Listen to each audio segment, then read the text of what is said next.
18 비서가 60살 재벌 회장의 아이를 임신했습니다.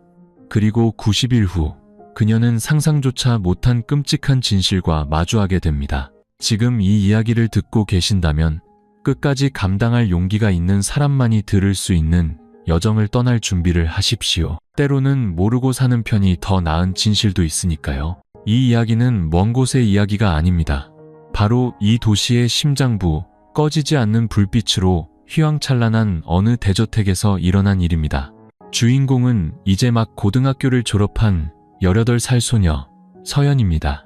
사랑 한번 해본 적 없고 어른의 세계가 어떤 맛인지도 모르는 순수한 아이였죠. 하지만 모든 것이 반짝이고 향기롭고 눈부시게 화려한 상류층의 세계에 발을 들인 지 불과 석 달 만에 서연은 임신을 하게 됩니다. 뱃속 아이의 아버지는 60살의 박태준 회장.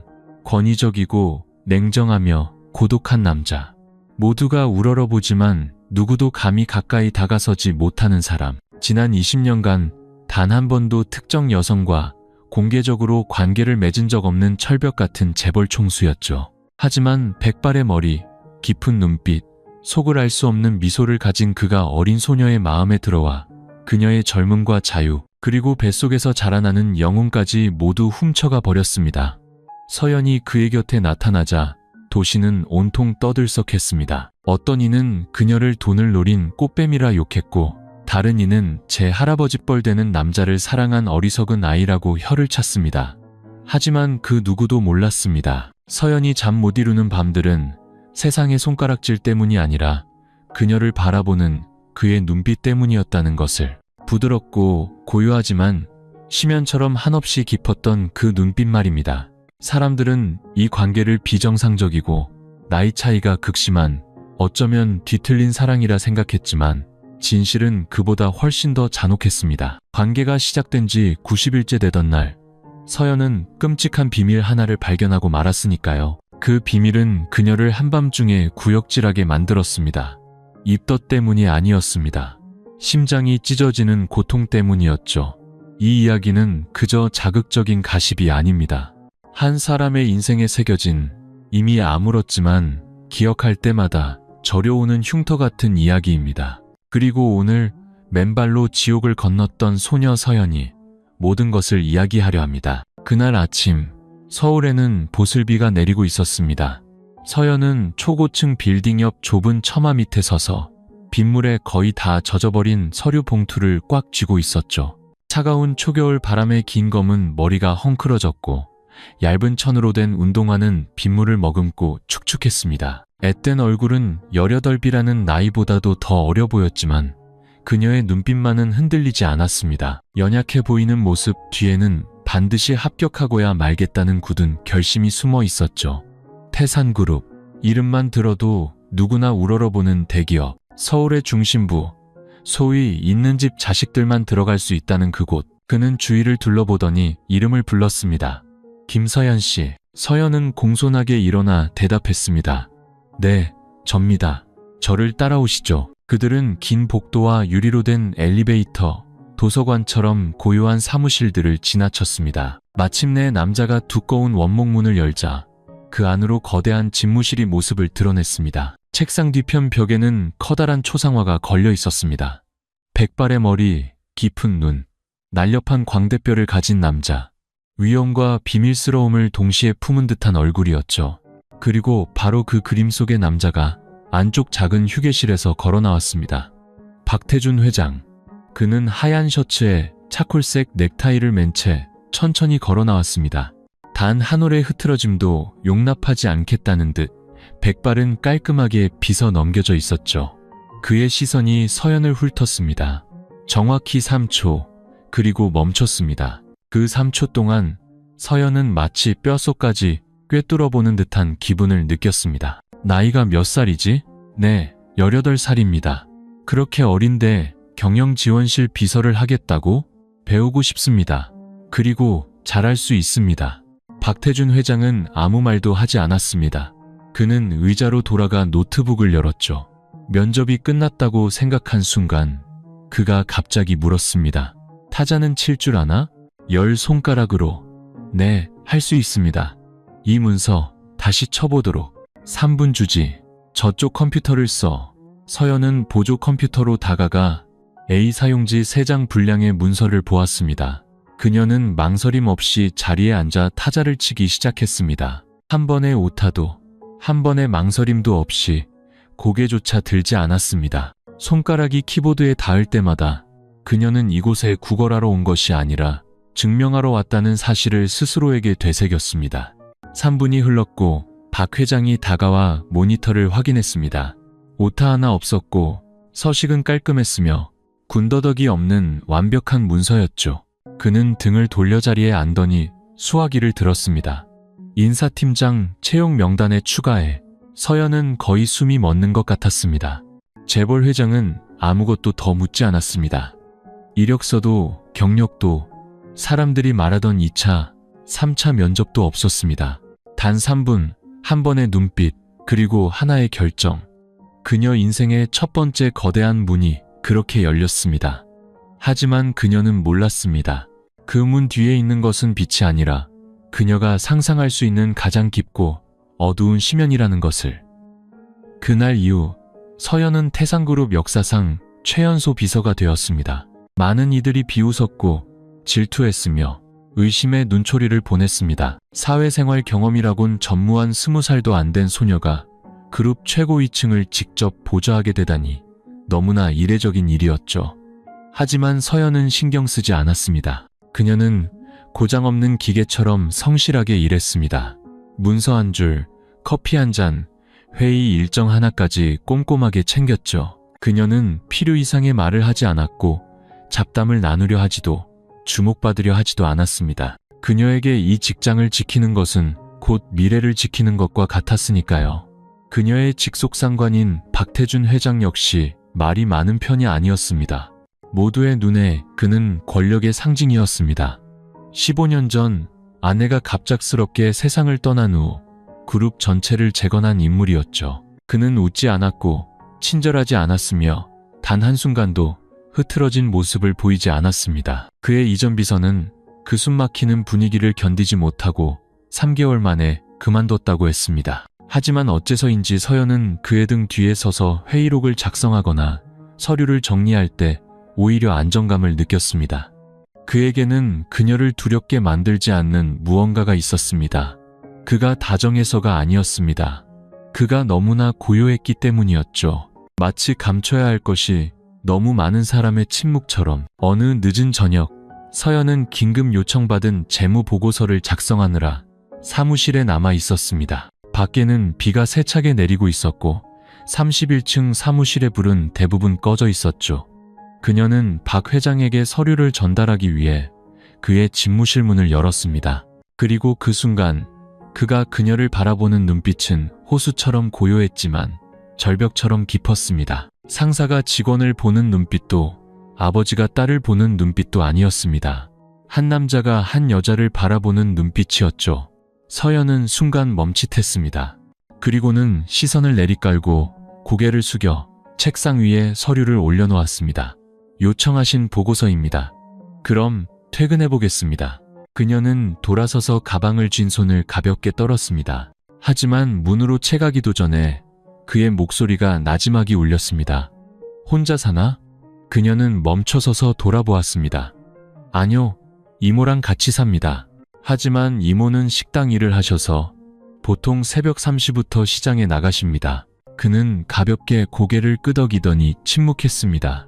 한참 후 그가 더는 아무 말도 하지 않을 거라 생각했을 때 그가 거의 속삭이듯 말했습니다. 너와 같은 눈을 가진 사람이 오랫동안 나를 잠 못 들게 했었지. 서연은 의아한 표정으로 고개를 들었지만 그는 이미 모니터로 시선을 돌린 채 그녀에게 가보라는 손짓을 했습니다. 그날 밤 서연은 자취방으로 돌아와서도 심장이 미친 듯이 뛰었습니다. 어째서인지 그 눈빛과 그 한마디가 지워지지 않는 잉크 자국처럼 마음에 번져나갔습니다. 그리고 그날 이후 박 회장은 그녀를 더 자주 바라보기 시작했습니다. 노골적인 시선은 아니었지만 회의 중에 스쳐 지나가는 눈길, 그녀가 방에 들어설 때 살짝 드는 고개, 그리고 오직 그녀에게만 툭 던지는 날씨에 대한 질문들. 사무실에 누구도 감히 소문을 내지 못했지만 모두가 알고 있었습니다. 전혀 어울릴 것 같지 않은 두 사람 사이에 무언가 조용히 형성되고 있다는 것을. 하지만 서연에게는 아무런 배경이 없었습니다. 그저 평범한 성적의 졸업장과 또렷한 목소리, 그리고 그 무엇보다 값진 것 하나를 가졌을 뿐이었죠. 작은 칼국수 가게를 운영하는 이모 밑에서 자란 소녀의 자존심. 그녀는 깊게 숨을 들이마시고 거대한 유리 회전문을 통과했습니다. 문 안쪽은 완전히 다른 세상이었습니다. 차갑고 반짝이고 낯선 공기가 흘렀죠. 안내 데스크 직원은 의심과 피로가 섞인 눈으로 그녀를 위아래로 훑어보았습니다. 서연은 당황하지 않고 서류를 내밀며 미소 지었습니다. 경영지원실 비서직 면접 보러 왔습니다. 9시 예약이시네요. 저쪽 의자에서 잠시 기다리시면 곧 부를 겁니다. 서연은 자리에 앉아 가슴이 두근거렸지만 꼿꼿하게 허리를 폈습니다. 이곳은 서류만 보는 게 아니라는 걸 알았기 때문입니다. 앉는 자세, 미소 짓는 방식, 걷는 모습까지 마치 모든 행동 하나하나가 평가받는 듯했죠. 잠시 후 짙은 남색 정장을 입은 중년 남성이 걸어 나왔습니다. 그는 셔츠 단추 2개를 푼 채 넥타이를 느슨하게 하고 조용히 앉아 있었죠. 하얀 병원 조명 아래 그의 얼굴에 피로하게 새겨진 주름과 마치 큰 바위를 내려놓은 듯 무겁게 가라앉은 눈빛이 선명하게 보였습니다. 정신이 드나 그의 목소리는 너무나 낮고 쉬어 있어서 서연은 자신이 꿈을 꾸고 있는 건 아닌지 착각할 뻔했습니다. 제가 왜 과로의 저혈당이다. 아침 굶은 지 얼마나 됐지? 그녀는 얼굴을 붉히며 작은 목소리로 중얼거렸습니다. 고향에 돈을 좀 더 보내드리려고 아끼느라. 그는 대답 없이 고개를 숙여 링거를 막고 있는 그녀의 손을 가만히 감쌌습니다. 한참 후에야 그는 평소의 단호한 모습과는 달리 드문드문 말을 이었습니다. 아직 젊어. 너무 무리하지 마라. 네가 다시 쓰러지는 모습 보고 싶지 않다. 그 짧은 한마디가 서연의 마음에 큰 파문을 일으켰습니다. 지금껏 그녀는 그림자처럼 살아왔습니다. 누구도 안부를 묻지 않았고 누구도 신경 쓰지 않았죠. 그런데 오늘 아버지 뻘되는 이 남자가 아침부터 지금까지 오직 그녀가 눈을 뜨기만을 기다리며 곁을 지키고 있었던 겁니다. 며칠 후 서연은 다시 회사로 복귀했습니다. 모든 것이 예전과 같아 보였지만 더는 예전 같지 않았습니다. 두 사람의 거리를 영원히 바꿔놓은 사건이 일어났기 때문이죠. 그날은 비가 몹시 내렸고 그녀는 긴급 계약서를 수정하기 위해 야근을 하고 있었습니다. 건물 전체의 불이 거의 다 꺼졌을 때 서류를 저장하려던 찰나 사무실 전등이 깜빡거리더니 펑 소리와 함께 꺼져버렸습니다. 사방이 칠흑 같은 어둠에 휩싸였고 그녀는 당황해서 휴대폰을 찾았지만 배터리는 이미 방전된 상태였습니다. 바로 그때 사무실 문이 열리며 휴대폰 손전등 불빛이 강하게 비쳐 들어왔습니다. 그리고 들어온 사람은 박태준 회장이었습니다. 아직 있었나? 내 막 퇴근하려던 참인데 정전이 돼서. 따라와. 아래층에 비상 발전기가 있다. 그가 앞서 걷고 그녀가 뒤를 따랐습니다. 끝없이 이어진 복도에는 비냄새와 낡은 목재 냄새가 뒤섞여 있었습니다. 비상계단 옆 기술실에 도착하자 그는 커다란 우산 하나를 꺼내 들었습니다. 서류 가방, 일이죠. 같이 퇴근하지. 불편한가? 그는 그녀를 바라보며 몇 초간 시선을 멈췄습니다. 이번에는 피하지 않았습니다. 다른 사람이었다면 묻지도 않았을 거다. 그날 밤 두 사람은 회사 현관 처마 밑에 나란히 서서 차를 기다렸습니다. 비는 억수같이 쏟아졌죠. 그는 몰아치는 바람으로부터 그녀를 막아주려는 듯 손으로 그녀의 머리 위를 가려주었습니다. 그리고 그 순간 서연은 처음으로 그의 손이 생각보다 따뜻하다는 것을 느꼈습니다. 아무도 더는 말을 하지 않았지만 두 사람 모두 알고 있었습니다. 그 비 내리던 밤 이후로 두 사람의 거리는 더 이상 회장과 비서의 거리가 아니라는 것을. 그것은 경계를 살짝 벗어난 첫걸음이었습니다. 아무것도 아닐 거라 생각했지만 다시는 되돌아갈 수 없는 길이었습니다. 그 비 오던 밤 이후 모든 것이 조용하지만 분명하게 다른 궤도로 움직이기 시작했습니다. 서연은 여전히 아침 일찍 출근했고 성실하게 일했으며 회의실에 들어설 때면 공손하게 고개를 숙였습니다. 하지만 그녀와 박 회장의 시선이 마주칠 때마다 등줄기를 타고 짜릿한 무언가가 흘렀습니다. 설렘과 두려움, 그리고 기대감이 뒤섞인 낯선 감정이었죠. 그 남자는 더 이상 거리를 두지 않았습니다. 그는 사소한 것 하나하나에 신경 쓰기 시작했습니다. 그녀가 머리를 푼 날 대신 묶은 날, 평소보다 화장을 옅게 한 날, 심지어 바지 대신 치마를 입은 날까지도. 업무 지시는 이제 사적인 질문과 함께 건네졌습니다. 아침은 먹었나? 몇 시에 퇴근하지? 주말에 고향에는 다녀오나? 회사 내 누구도 감히 드러내놓고 이야기하진 못했지만 박 회장이 서연을 집무실로 부를 때마다 사람들의 눈은 몰래 그들을 쫓았습니다. 무슨 일이 일어나고 있는지 정확히는 몰랐지만 단순한 업무 관계가 아니라는 것은 모두가 느낄 수 있었죠. 어느 늦은 오후, 박 회장은 다음 날 아침 주주총회 자료 준비를 도와달라며 서연에게 남아달라고 요청했습니다. 서연은 망설이지 않았습니다. 그가 필요로 할 때 그녀는 언제나 준비되어 있었죠. 일이 모두 끝났을 때 시계는 밤 9시를 가리키고 있었습니다. 가끔 비가 내리기 시작했고 차가운 바람이 사무실 유리창을 때렸습니다. 박 회장은 시계를 보더니 물었습니다. 저녁은 먹었나? 아직요. 집에 가서 먹으려고요. 그럼 나랑 같이 먹지. 부담 갖지 말고. 그녀는 멈칫했습니다. 가벼운 한마디였지만 그 상황에서 그 말은 거절하기 어려운 제안의 무게를 담고 있었죠. 그녀는 무언가 알 수 없는 힘에 이끌리듯 고개를 끄덕였습니다. 그들은 오직 박 회장만이 사용할 수 있는 펜트하우스의 작은 다이닝룸에 앉았습니다. 따뜻한 노란 조명, 고요한 공간, 그리고 정성스럽게 가꿔진 화분들 사이로 부드러운 바람이 불어왔습니다. 테이블 위에는 간단하지만 정갈한 두 사람분의 식사가 차려져 있었죠. 그가 부드럽게 와인을 따르며 물었습니다. 이런 저녁 식사 해본 적 있나? 그녀는 고개를 저었습니다. 고향에서 그녀의 저녁은 늘 된장찌개와 나물 반찬이 전부였습니다. 그녀는 단 한 번도 이런 남자와 마주 앉아본 적이 없었고 반짝이는 노란 조명 아래서 누군가를 바라본 적도 없었습니다. 조금 낯설어요. 나는 오히려 편안하군. 이렇게 누군가와 함께 식사하면서 피곤하지 않다고 느낀 건 정말 오랜만이야. 그 말은 마치 차가운 물잔에 떨어진 꿀 한 방울처럼 서연의 마음에 스며들었습니다. 그녀는 살짝 미소 지으며 처음으로 고개를 들어 그의 눈을 똑바로 쳐다봤습니다. 그 순간 두 사람의 시선이 교차했습니다. 더 이상 직원과 상사도 늙은이와 젊은이도 아니었습니다. 그저 아무도 자신을 이해해주지 못하는 세상에서 서로를 발견한 두 외로운 사람이었을 뿐입니다. 식사가 끝나고 그녀가 자리에서 일어나려 할 때 그가 갑자기 일어서더니 작은 수납장을 열어 파란색 비단 상자를 꺼내왔습니다. 내 생일 선물이다. 조금 늦은 건 알지만 그녀는 놀라 눈을 동그랗게 떴습니다. 그가 어떻게 그녀의 생일을 알았을까요? 내 이력서 내가 읽어봤으니까. 그녀는 상자를 열었습니다. 안에는 안개처럼 가볍고 물결처럼 부드러운 연분홍색 실크 스카프가 들어있었죠. 값비싼 선물은 아니었지만 그녀 인생에서 처음으로 받아보는 남자에게서 온 생일 선물이었습니다.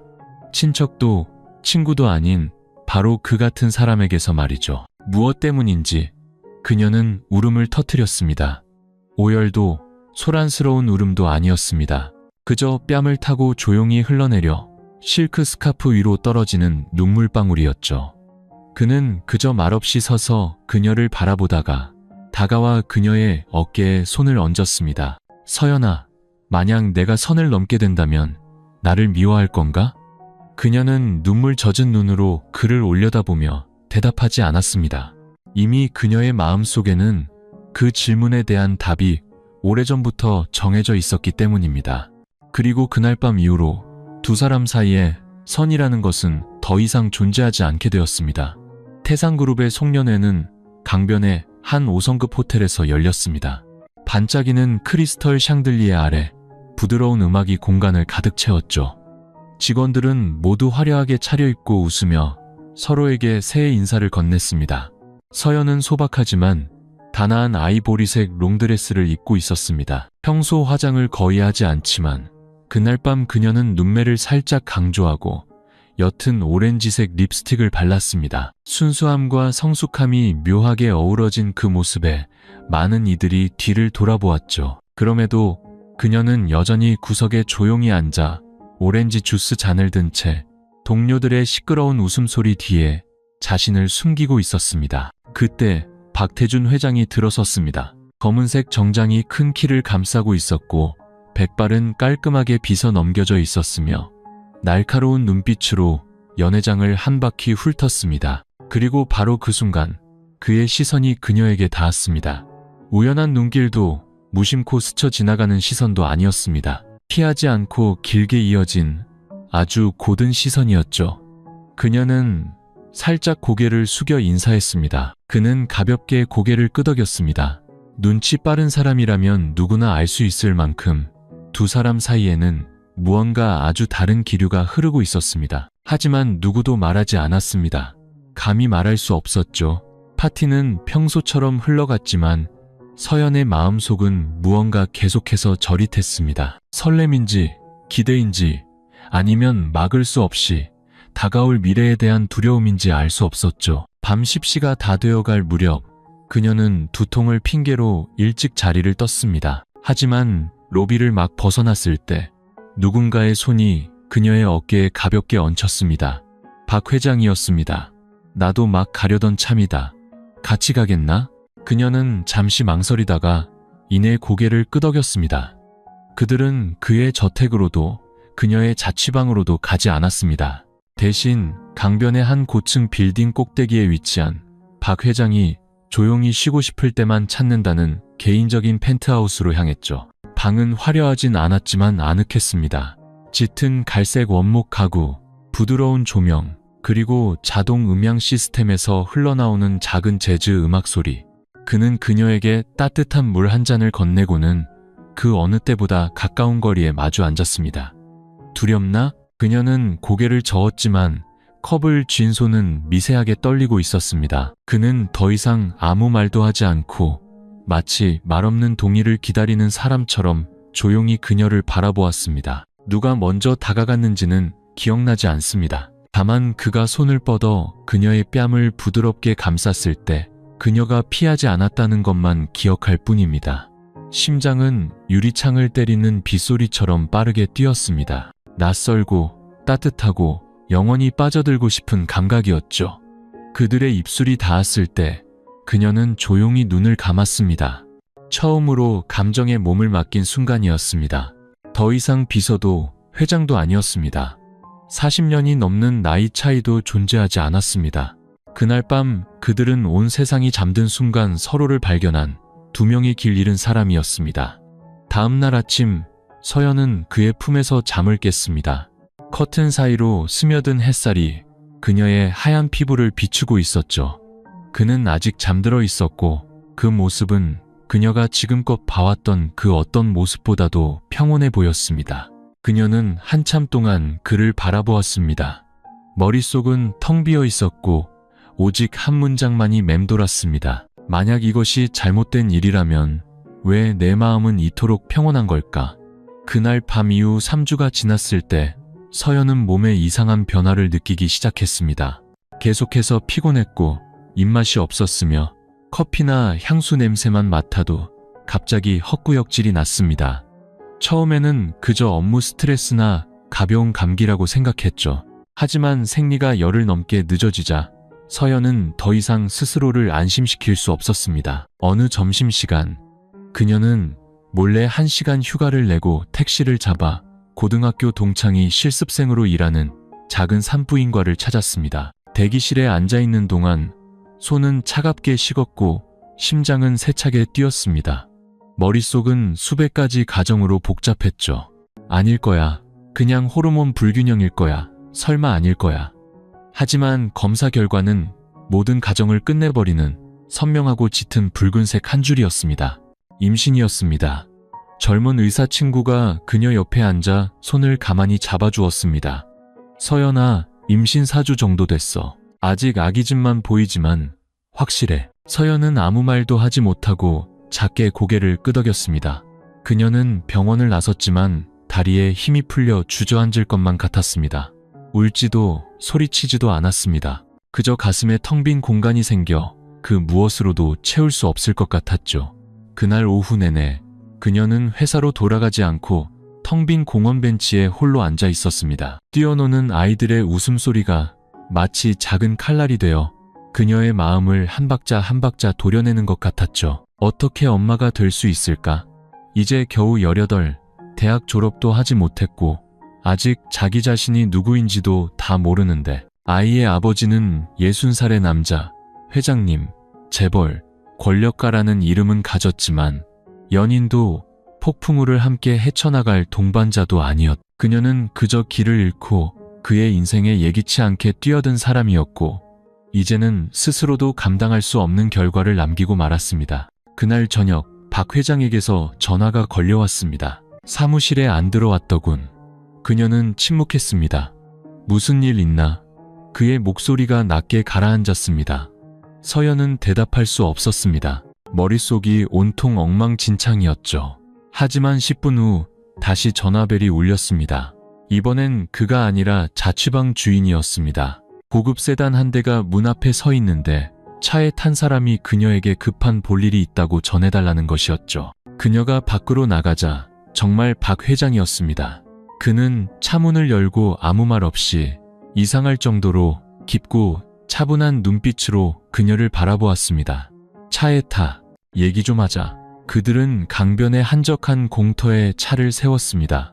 도시의 불빛이 물결 위에 아른거리며 반사되었죠. 바람은 차가웠지만 부드러웠고 그녀는 그를 보지 않은 채 두 손을 꽉 맞잡고 침묵을 지켰습니다. 마침내 박 회장이 입을 열었습니다.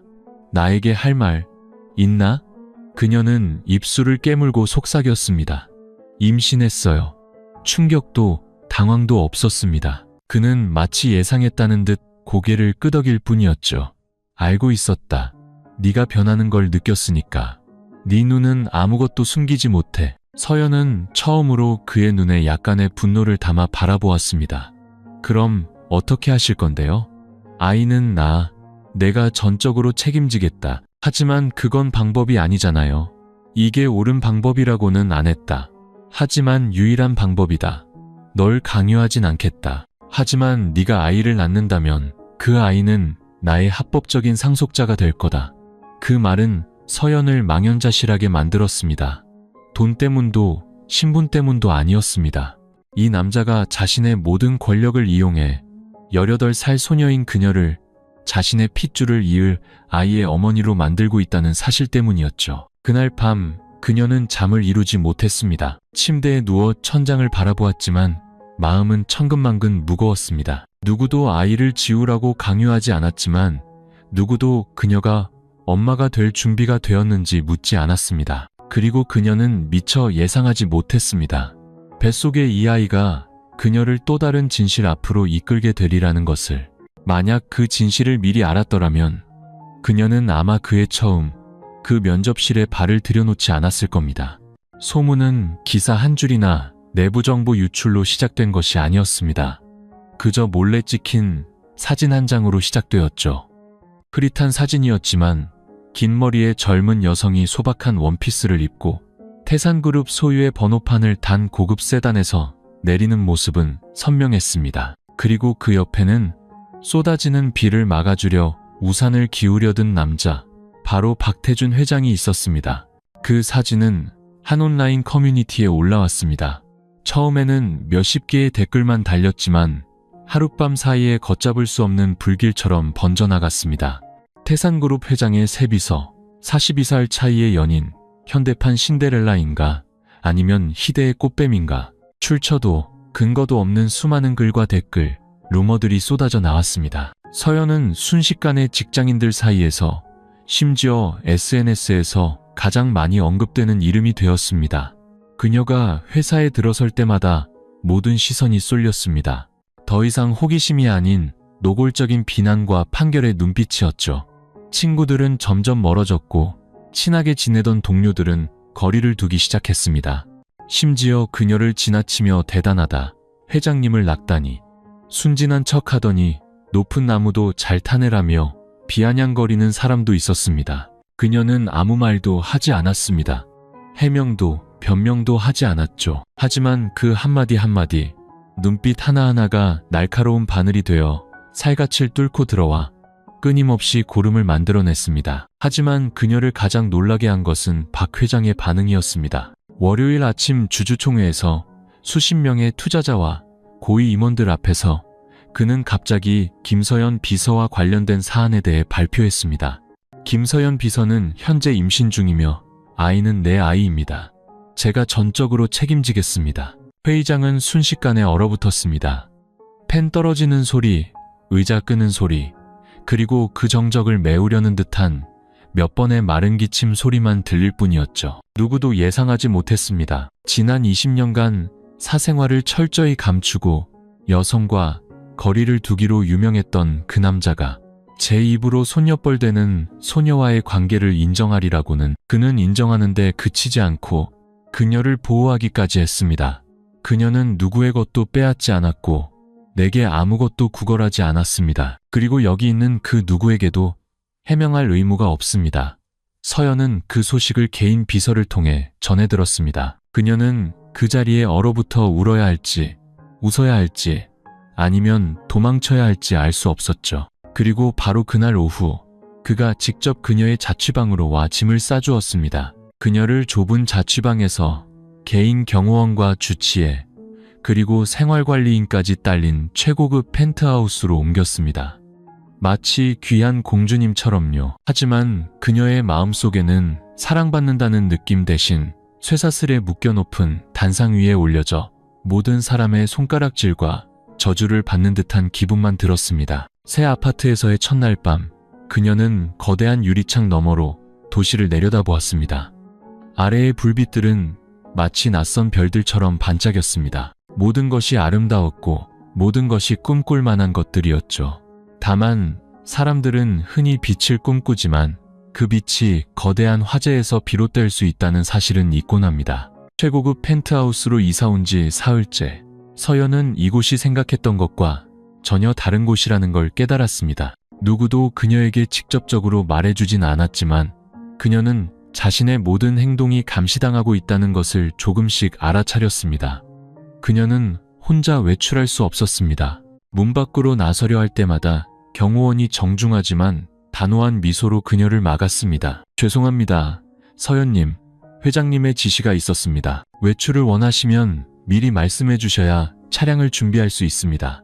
그녀는 멋대로 전화를 걸어 누구와도 연락할 수 없었습니다. 이모에게 전화를 걸 때마다 통화는 몇 분 만에 알 수 없는 이유로 끊겼습니다. 그녀는 SNS에 글을 올릴 수도 없었습니다. 로그인하려 하면 갑자기 오류 메시지가 떴고 보낸 메시지에는 답장이 오지 않았습니다. 모든 것이 부드럽고 조용하게 일어났지만 마치 보이지 않는 비단 그물 같았습니다. 그녀는 학대받지 않았습니다. 오히려 모든 것이 지나치게 좋았죠. 새끼 식사는 전속 요리사가 준비한 영양가 높은 음식이었고 주치의는 이틀에 한 번씩 정기적으로 방문했습니다. 책과 영화, 심지어 테이블 위의 생화까지 매일 아침 정해진 시간에 맞춰 교체되었습니다. 그녀는 그저 누워서 쉬고 뱃속의 태아를 건강하게 지키기만 하면 됐습니다. 그리고 바로 그 점이 그녀를 미치게 만들었습니다. 어느 날 아침 그녀는 미리 알리지 않고 건물 밖으로 나가보기 위해 산책하는 척 했습니다.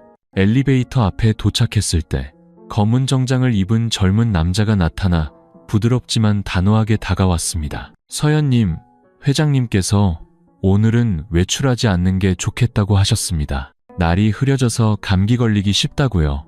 그녀는 주먹을 꽉 쥐고 차갑게 말했습니다. 난 죄수도 아니고 전시용 인형도 아니에요. 남자는 미소 지었습니다. 아무도 서연님을 죄수라고 생각하지 않습니다. 하지만 아기의 안전을 위해 저희는 이렇게 할 수밖에 없습니다. 그 말은 아름다운 말로 포장된 선고나 다름없었습니다. 그날 저녁 박 회장이 찾아왔습니다. 서연은 평소처럼 웃지도 인사하지도 않았죠. 그녀는 소파에 조용히 앉아 작은 액자에 담긴 아이의 초음파 사진을 어루만지고 있었습니다. 그가 옆에 앉았습니다. 그의 눈빛은 여느 때처럼 차분했죠. 피곤해 보이는군. 혼자 산책하고 싶었어요. 안 된대요. 고향에 전화하고 싶었어요. 안 된대요. 서점에 가고 싶었는데 그것도 안 된대요. 이런 사람이 피곤하지 않을 수 있을까요? 그는 여전히 평온했습니다. 난 그저 네가 안전하길 바랄 뿐이다. 저 밖은 온통 험한 말들 뿐이야. 네가 나가면 세상의 혓바닥으로부터 아무도 널 지켜주지 못해. 하지만 이렇게 사는 게 유리 감옥에 갇혀 사는 거랑 뭐가 달라요? 그는 그녀를 오랫동안 바라보다가 부드럽게 그녀의 배 위에 손을 얹었습니다. 이 아이만 무사히 태어나 준다면 그 후엔 네가 어디를 가든 붙잡지 않겠다. 그녀는 멈칫했습니다. 그 말은 사랑의 고백이 아니라 암묵적인 계약이었습니다. 달콤한 포장지로 감싼 거래였죠. 아이를 낳아주면 자유를 주겠다. 그녀는 더 이상 아무 말 없이 돌아섰지만 눈물은 이미 흐르고 있었습니다. 그날 밤 그녀는 처음으로 유리로 된 집에 갇혀있는 꿈을 꾸었습니다. 밖에서는 모두가 감탄했습니다. 정말 아름답다. 너무 호화로워. 저 여자는 정말 행운아야. 하지만 꿈속에서 그녀 자신은 벽을 세게 두드리며 소리치고 있었습니다. 숨을 쉴 수가 없어요. 제발 문 좀 열어주세요. 숨을 쉴 수가 없다고요. 그날 아침 서연은 평소보다 일찍 잠에서 깼습니다. 잠을 설쳤기 때문이죠. 유리방에 갇혔던 꿈은 여전히 생생했고 눈을 뜰 때마다 숨이 막히는 기분이 들었습니다. 하지만 오늘은 무언가 아주 다른 일이 일어났습니다. 거실을 지나가던 중 그녀는 서재문 틈으로 새어나오는 작은 속삭임을 우연히 들었습니다. 그녀는 멈춰서서 문의 귀를 바짝 대었죠. 박 회장의 오랜 신복이자 집안에 비밀스러운 일이 있을 때만 나타나던 신비서의 목소리였습니다. 네, 알고 있습니다. 하지만 회장님, 지금 유언장에 그 아가씨의 이름을 올리는 것은 다른 목소리가 끼어들었습니다. 더 낮고 신중한, 아마도 박 회장의 개인 변호사의 목소리였죠. 박 회장님의 뜻이 완고하십니다. 재산은 3등분하여 하나는 고인이 되신 사모님 이름의 자선재단에, 하나는 아직 태어나지 않은 아이에게, 그리고 나머지 하나는 아이를 임신한 김서연 양에게 상속될 겁니다. 서연의 심장이 세차게 뛰었습니다. 그녀는 뒷걸음질 쳤고 숨이 가빠졌죠. 유언장이라니. 박 회장이 그런 이야기를 한 적은 한 번도 없었습니다. 비록 세상의 손가락질을 받고 경계를 넘나들었지만 그들의 관계는 단 한 번도 가족이라는 이름으로 불린 적이 없었으니까요. 하지만 그녀를 더 놀라게 한 것은 변호사의 마지막 말이었습니다. 박 회장님께서는 서연 양의 재산은 그녀가 홍연이라는 이름에 대해 아무것도 모를 경우에만 유효하다고 명시하셨습니다. 홍연, 박 회장의 그 어떤 이야기에서도 들어본 적 없는 낯선 이름이었습니다. 돌아가신 아내의 이름도 아니었고 그녀의 이름은 민지혜였다. 회사에서 만난 사람도 아니었습니다. 그 이름은 완벽한 그림 속에 맞지 않는 조각처럼 울려 퍼졌습니다. 그날 저녁, 서연은 박 회장이 찾아왔을 때 조심스럽게 물었습니다. 회장님, 유언장을 작성하셨다고 들었어요. 그는 젓가락을 멈추고 그녀를 바라보았습니다. 그의 시선이 한 박자 느려졌죠. 누구에게 들었나? 우연이요. 다른 뜻은 없었어요. 그는 젓가락을 내려놓고 침착하게 말했습니다. 그래, 작성했다. 나중에 복잡한 일이 생기지 않도록 모든 것을 분명히 해두기 위해서. 내 이름도 거기에 있다. 내 아이가 아무런 보호도 없이 자라게 둘 것 같았나? 거기에 홍연이라는 이름도 있었어요. 침묵. 한 세기처럼 긴 침묵이 흘렀습니다. 그리고 그는 천천히 어두워진 눈빛으로 말했습니다. 그 이름 어디서 들었지? 변호사님이 언급하셨어요. 그는 일어나 물 한 잔을 따르더니 그녀에게 등을 돌렸습니다. 그의 등은 꼿꼿했지만 목소리는 이번만큼은 미세하게 떨리고 있었습니다. 다시는 그 이름을 입에 담지 마라. 서연아. 네가 모를수록 안전해. 하지만 알고 싶어요. 그 이름이 제 아이에게까지 영향을 미친다면 저도 알 권리가 있어요. 그는 돌아섰습니다. 그의 눈에는 사랑과 분노, 그리고 이름 모를 두려움이 뒤섞여 있었습니다. 그 이름은 상처다. 내가 20년간 묻어온 것이다. 그걸 파헤치지 마라, 서연아. 그녀는 더 이상 말하지 않았지만 마음속에서는 멈출 수 없는 의문이 피어났습니다. 한번 입 밖으로 나온 이름은 결코 잊힐 수 없었으니까요. 그날 밤 그녀는 서재에 앉아 박 회장이 메모지에 비밀번호를 적어두고 갔던 그의 낡은 노트북을 열었습니다. 그녀는 검색창에 입력했습니다. 홍연 플러스 박태준 플러스 2004년. 결과는 원본 페이지에서는 삭제되고 아카이브에만 희미하게 남아있는 낡은 기사 하나였습니다. 재벌 총수 박태준 회장 딸 홍연, 스캔들 후 의문의 실종. 그녀는 눈을 크게 뜨고 떨리는 입술로 기사를 읽어내려갔습니다.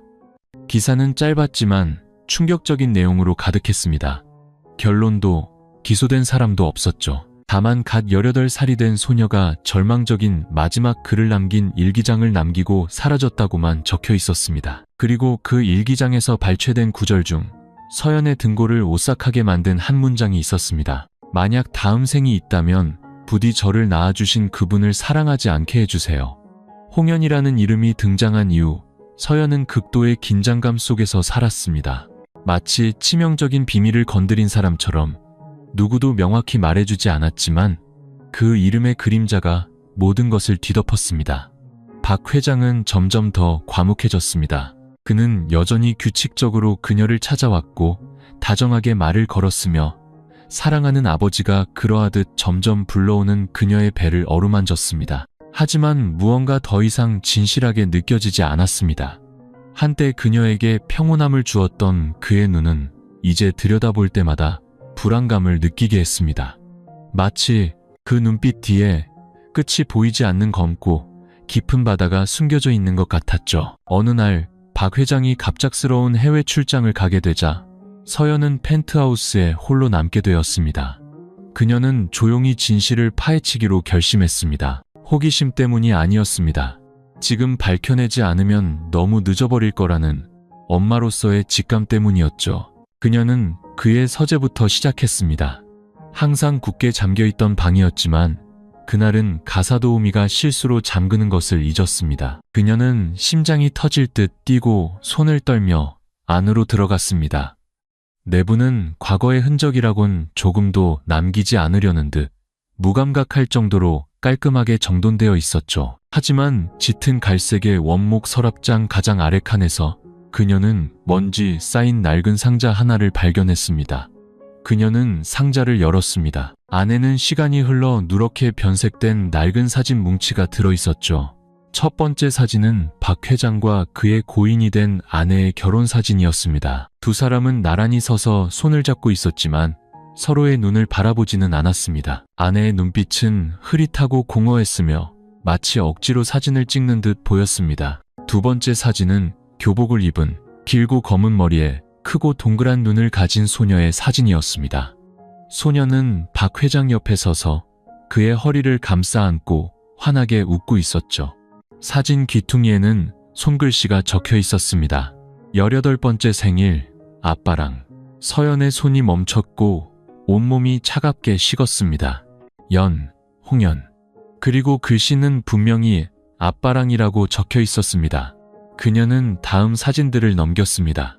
홍연이 지금 그녀가 머무는 거실과 아주 흡사한 방에서 피아노를 치는 사진이 있었습니다. 다른 사진에서는 홍연이 박 회장의 무릎에 앉아 그의 어깨에 머리를 기대고 있었죠. 모두 평범한 부녀 관계라고 하기에는 너무나 사적이고 너무나 친밀한 순간들이었습니다. 그녀는 떨리는 손으로 마지막 사진을 꺼내 들었습니다. 그것은 초음파 사진이었습니다. 날짜는 2004년 7월. 산모 이름 홍연, 후 이름 미기재. 서연은 그대로 의자에 주저앉았습니다. 심장을 누군가 꽉 움켜쥐는 것 같았죠. 사진은 아무 말도 하지 않았지만 그것만으로도 충분했습니다. 박 회장의 딸 홍연은 2004년 그녀가 막 18살이 되었을 때 임신을 했었습니다. 그리고 만약 언론 보도가 사실이라면, 만약 홍연이 자신의 친아버지를 사랑했다면, 만약 그녀가 임신 후 사라졌다면, 그렇다면 그 아이는 어디로 갔을까? 그리고 무엇보다 왜 하필 서연이 선택되었을까? 그날 밤 그녀는 방에 웅크리고 누워 배를 감싸 안은 채 하염없이 눈물을 흘렸습니다. 뱃속의 아이는 아무 죄 없이 순수하게 하루하루 자라고 있었습니다. 하지만 그녀는 자신이 결코 구계자가 아닐지도 모르는 끔찍한 과거의 소용돌이 속으로 속절없이 추락하고 있었습니다. 늦은 오후, 서연은 어린 시절 이모와 함께 자랐던 작은 개천 옆 낡은 단층집 앞에 서 있었습니다. 아궁이에서 피어오르는 연기 냄새, 다구는 소리, 비온 뒤의 흙내음까지 모든 것이 18년 전 그대로였지만 그녀의 마음만은 완전히 달라져 있었습니다. 이모가 밖으로 나왔습니다. 작고 마른 체구에 손에는 아직 칼국수 반죽이 묻어 있었죠. 서연을 보자 이모는 잠시 놀란 듯 하더니 황급히 그녀를 집 안으로 이끌었습니다. 세상에, 연락도 없이 갑자기 무슨 일이야? 별일 없는 거지? 서연은 억지로 웃으며 말했습니다. 네, 그냥 이모도 뵙고 여쭤볼 것도 좀 있어서요. 이모는 물을 따라주며 그녀의 속을 읽으려는 듯 힐끗 쳐다보았습니다. 내 얼굴 보니 무슨 일 있는 거 맞네. 눈 밑은 시커멓고 얼굴은 왜 이렇게 창백해? 임신했다면서 몇 달 동안 전화 한 통 없더니만. 서연은 대답 대신 손을 꽉 쥐고 갑자기 물었습니다. 이모, 저는 어떻게 태어났어요? 그 질문에 이모의 손이 멈칫했습니다. 그건 갑자기 왜 물어? 이모, 저한테 사실대로 말해주세요. 이모가 절 키워주셨지만 제 부모님은 누구세요? 어떤 분들이셨어요? 이모는 그녀의 맞은편에 앉아 굳은 표정으로 한참 동안 침묵했습니다. 그리고는 깊은 한숨을 내쉬며 먼 곳을 바라보았습니다. 서연아, 이 비밀은 무덤까지 가져가려고 했어. 하지만 네가 이렇게 물어보니 더는 숨길 수가 없구나. 이모는 떨리는 목소리로, 떨리는 손으로 이야기하기 시작했습니다. 마치 한마디 한마디가 가슴을 베는 듯했죠. 그해 아주 부유한 남자 한 명이 이 외딴 시골 마을을 찾아왔다고 했습니다. 그는 검고 번쩍이는 차와 비싼 수입 분유, 그리고 아주 두툼한 돈 봉투를 들고 왔죠. 그는 아내가 임신 중독으로 세상을 떠났고 갓 태어난 아이를 키울 사람이 없으며 적들이 많아 도시에 둘 수 없다고 말했습니다. 그 남자는 다름 아닌 박태준 회장이었습니다. 그는 갓 30이 넘어 혼자 칼국수 장사를 하며 살던 이모에게 갓난아기를 맡겼습니다. 그는 이모에게 아이를 잘 키워주기만 하면 생활비는 꾸준히 보내주겠지만 절대 자신이 누구인지 아이에게 알려서는 안 된다고 신신당부했습니다. 이모는 처음엔 거절했지만 붉은 핏덩이 같은 아기가 큰 눈을 뜨고 자신을 바라보는 것을 보고 결국 고개를 끄덕였습니다. 가여워서, 두려워서, 그리고 자식이 없었기에 형언할 수 없는 무언가에 이끌려서. 그럼 전 누구 딸이에요? 이모? 내 엄마가 누군지는 나도 몰라. 다만 내 이름이 김서연이라고 서류에 적혀 있었을 뿐이야.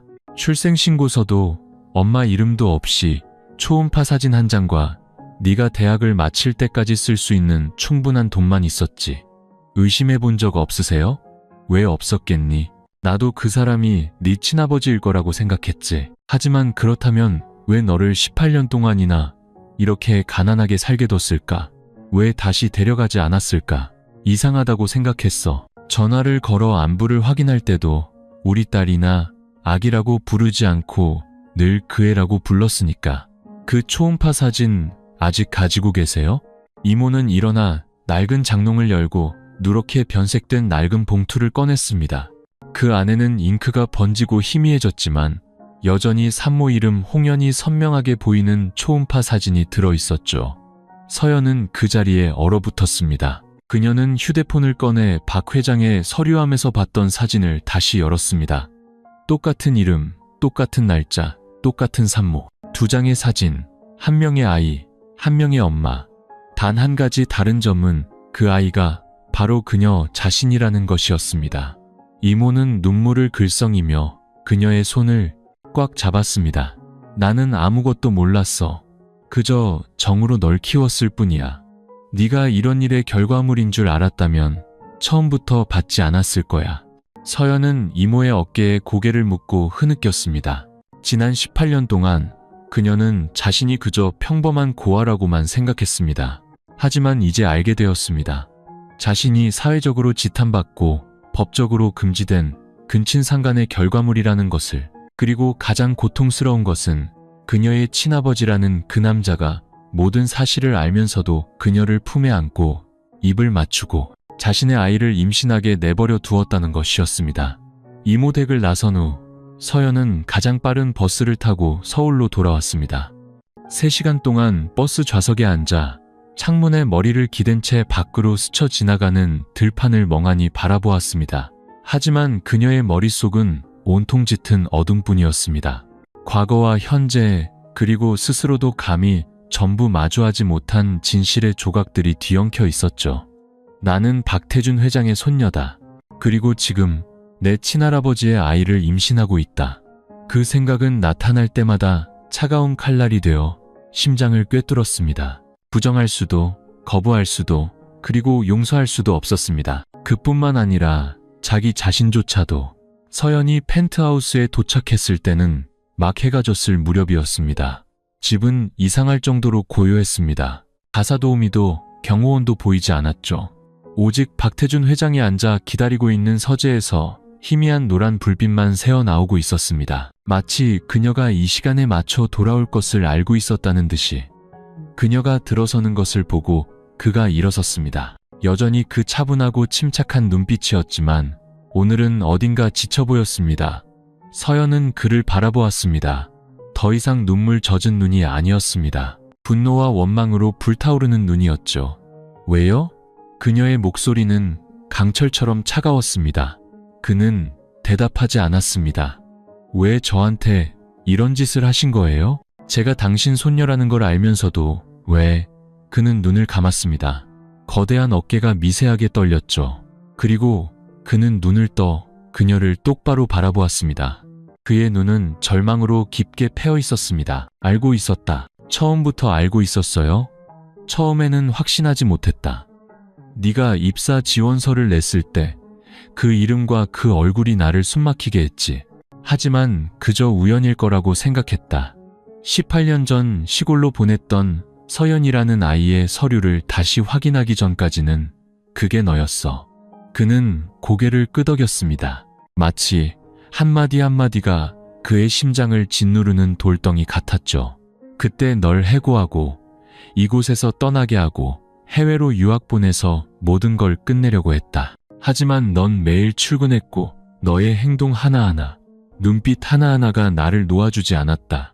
그래서 절 붙잡아 두고 사랑하고 만지고 같이 잤다고요? 제가 당신 손녀라는 걸 알면서도 나는 반평생을 넘게 고독하게 살았다.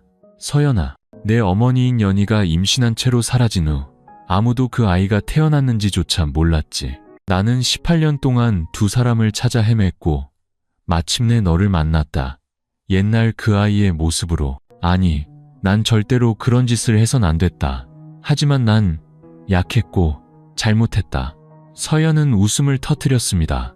부서지고 뒤틀린 웃음소리였죠. 그걸 나약함이라고, 실수라고 부르나요? 그건 병이에요. 제가 누군지 알면서도 모든 일이 일어나게 내버려뒀잖아요. 당신이 날 죽인 거예요. 알아요? 그가 한 걸음 다가왔지만 그녀는 뒷걸음질 쳤습니다. 그녀는 배에 손을 얹고 갈라지는 목소리로 말했습니다. 그럼 이 아이는요? 이 아이는 당신 인생에서 뭐죠? 실수인가요? 대체품인가요? 아니면 당신이 잃어버렸다가 이제 되찾고 싶은 조각인가요? 그는 침묵하더니 속삭였습니다. 그 아이는 내 증손주의자, 돌이킬 수 없는 실수의 증거다. 그럼 이 아이가 박시성을 달지 않고 살게 해주세요. 그녀는 단호하게 말했습니다. 제가 혼자 키울 거예요. 당신과는 아무 상관없이. 돈도 권력도 신분도 필요 없어요. 그냥 제 인생에서 사라져 주세요. 그는 그녀를 아주 오랫동안 바라보다가 고개를 끄덕였습니다. 하지만 그의 눈에는 처음으로 눈물이 고였습니다. 나는 네 엄마를 잃었고 이제 너마저 잃는구나. 아마도 이게 내가 받아야 할 벌이겠지. 그날 밤 서연은 짐을 챙겨 뒤도 돌아보지 않고 펜트하우스에서 걸어 나왔습니다. 그녀는 옷 몇 벌과 일기장 한 권, 그리고 초음파 사진 외에는 아무것도 가져가지 않았습니다. 도시의 하늘에서는 비가 쏟아졌고 바람은 살을 내는 듯 차가웠지만 그녀는 마치 모든 짐을 내려놓은 사람처럼 걸었습니다. 더 이상 거짓도 위선도 없었습니다. 오직 그녀와 그녀 인생의 가장 적나라한 진실만이 남았을 뿐입니다. 박 회장의 펜트하우스를 떠난 지 사흘 후, 서연은 도심에서 멀리 떨어진 외곽에 작은 자취방을 구했습니다. 고층 빌딩도, 엿보는 시선도, 감히 누구도 직접 묻지 못하는 질문들도 없는 곳이었죠. 방은 겨우 12제곱미터 남짓했고 벽은 얼룩덜룩했으며 천장 선풍기는 삐걱거렸습니다. 하지만 그녀는 그 어느 때보다 숨쉬기가 편했습니다. 더 이상 개인 주치의도, 감시자도, 모든 것을 잃고 그녀마저 어둠의 심연으로 끌어들였던 그 남자의 슬픈 눈빛도 없었습니다. 그녀는 임신 7개월의 몸으로 혼자 새로운 삶을 시작했습니다. 매일 아침 서연은 집 근처 시장에 나가 채소 파는 일을 돕거나 가벼운 짐을 날랐습니다. 점심은 아주 싼 음식으로 대충 때웠고 저녁에는 건강을 위해 호수 주변을 가볍게 걸었습니다. 밤이 되면 임신일기를 쓰고 뱃속 아이에게 편지를 썼으며 손수천을 잘라 기저귀를 만들었습니다. 아무도 그녀가 누구인지 몰랐고 누구도 많은 것을 묻지 않았으며 그녀 역시 설명하지 않았습니다. 그들에게 그녀는 그저 딱하지만 착한 어린 미혼모일 뿐이었습니다. 그녀 자신에게는 땀과 눈물로 과거를 씻어내는 한 명의 엄마였죠. 박 회장과 모든 연락을 끊었지만 서연은 여전히 한 가지에 시달렸습니다. 바로 그녀와 아이 사이에 뒤엉킨 혈연이었죠. 그녀는 언젠가 아이가 자라 진실을 알게 될까봐 두려웠습니다. 아이가 자신을 경멸하거나 더 나쁘게는 자기 자신을 증오하게 될까봐. 어느 날 차가운 바람이 불어오던 밤, 그녀는 침대에 웅크리고 앉아 배를 어루만지며 속삭였습니다. 아가야, 네가 어떻게 될지 엄마는 모르겠어. 다만 너에게는 아무 잘못이 없다는 것만 알아. 네가 잘못된 피를 물려받았더라도 넌 여전히 엄마 인생의 희망이야. 하지만 만약 네가 선택할 수 있다면 부디 엄마를 용서해 주렴. 눈물 한 방울이 흘러내려 낡은 이불 위로 스며들었습니다. 핏줄이라는 끈을 끊어내기 위해 서연은 결코 하리라 생각지 못했던 일을 하기로 결심했습니다. 아이의 성과 이름을 바꾸고 박 씨와는 아무 관련 없는 출생신고를 하는 것이었죠. 그녀는 미혼모를 위한 무료 법률 상담소를 찾아갔습니다. 아직 태어나지 않은 아이의 성을 어머니의 성으로 변경해달라고 신청했고 아버지의 이름을 공란으로 남기고 모든 상속권을 포기한다는 서류를 준비했습니다. 법률 상담사가 놀라서 물었습니다. 정말 괜찮으시겠어요? 이 아이는 거대 재벌 가문의 유일한 상속자일 수도 있는데 정말 모든 권리를 포기하시겠습니까? 서연은 그의 말을 끊고 단호한 눈빛으로 말했습니다. 권리 같은 건 필요 없어요. 저는 제 아이가 어른들의 죄책감을 짊어지지 않고 자라길 바랄 뿐이에요. 그녀는 흔들림 없는 필체로 서명했습니다. 핏줄이라는 끈은 그렇게 공식적으로 끊어졌습니다. 그녀가 현실을 부정해서가 아니었습니다. 올바르고 깨끗하고 자유롭게 다시 시작하고 싶었기 때문입니다.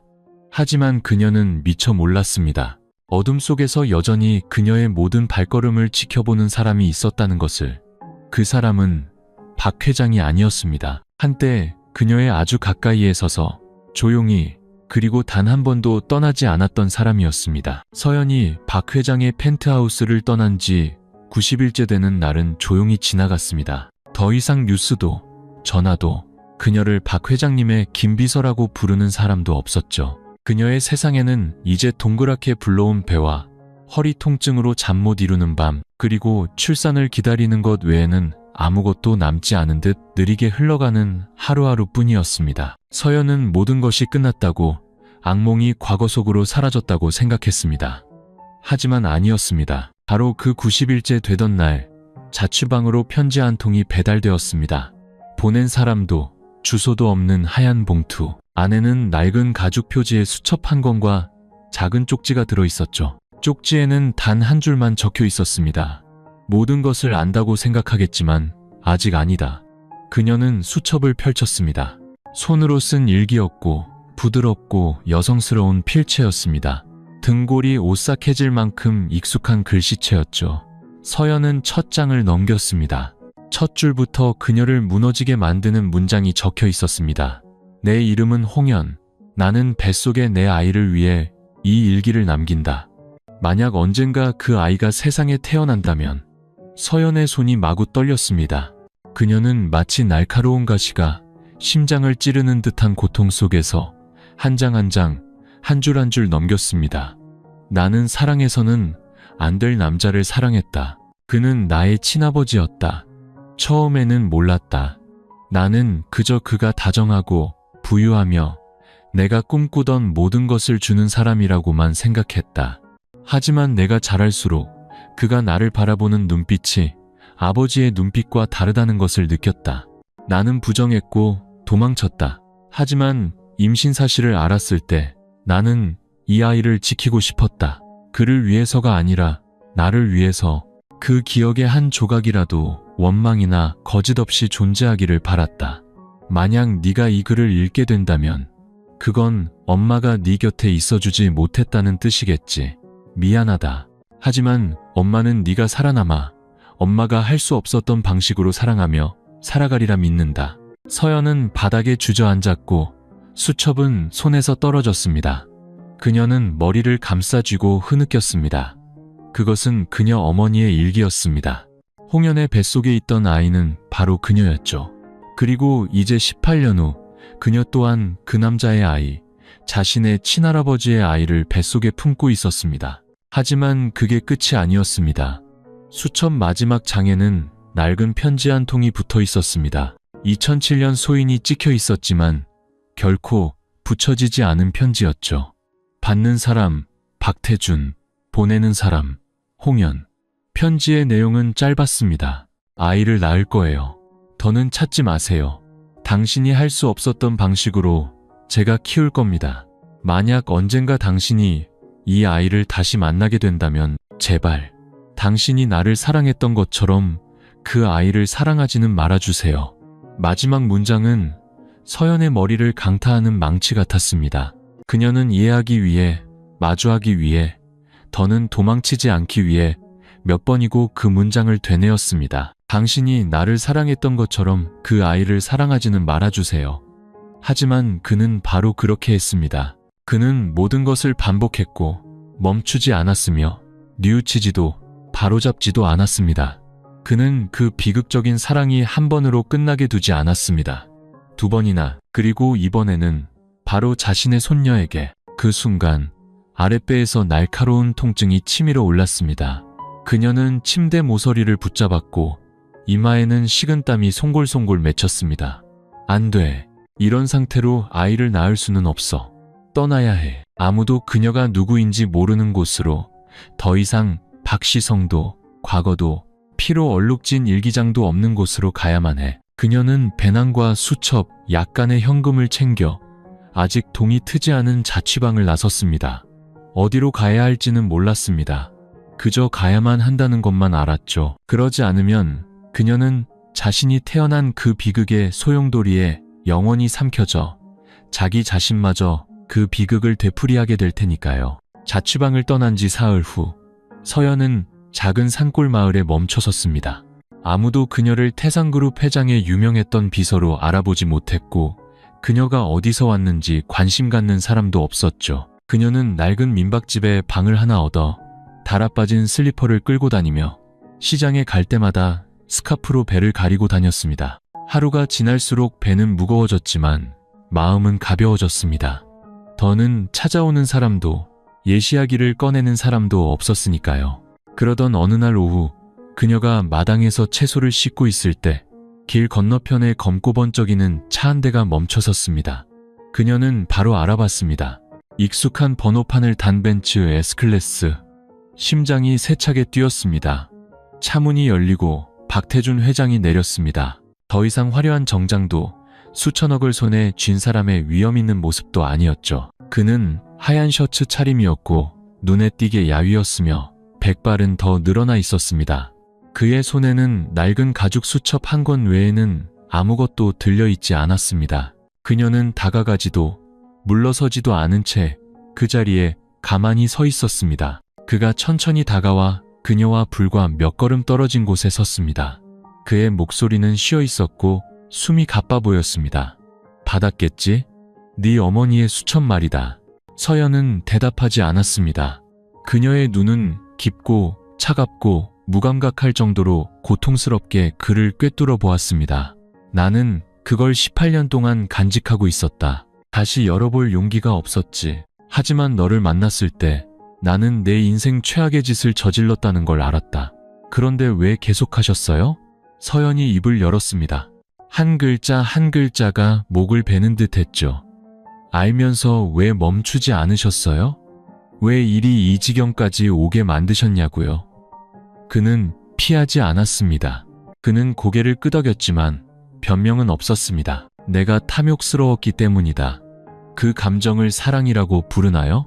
아니, 이제는 감히 그 이름을 붙일 수도 없다.